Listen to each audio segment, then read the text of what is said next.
How to use locate command in Minecraft. So first, just make sure that your cheats and commands are turned on. And once that's done, just simply open up your commands and just click on letter T to open it up and just type in slash locate, and there will be three options, which is biome, POI, and structure. So if you want to type in biome or locate a biome, as you can see, there are a list of biomes that you could locate. So let's say I want to go to a mine shaft right here.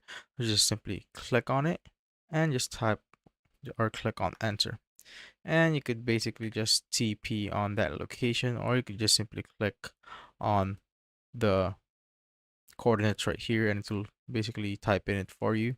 And now just click on enter and it will TP you right there.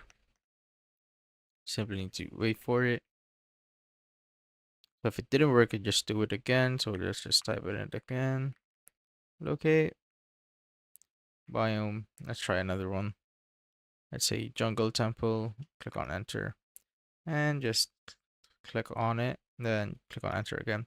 Now, as you can see, we have now been teleported here. And you could also do it on the POI. So let's try it with the POI slash locate, just like so, then POI.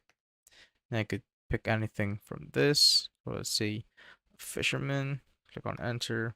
And now I simply need to click on it, teleport, and click on enter again.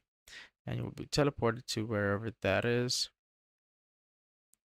Now, once that's done, the last one is the structure. So you're going to locate the structure just like so. So just pick structure right here. And now just find any structure. So let's say I want a shipwreck. Click on it, click on enter, and just click on it again here on the chat. Click on enter. Now you'll be teleported there. Now you have seen the shipwreck right here. So this is the shipwreck underwater. That's how I basically use the locate command in Minecraft.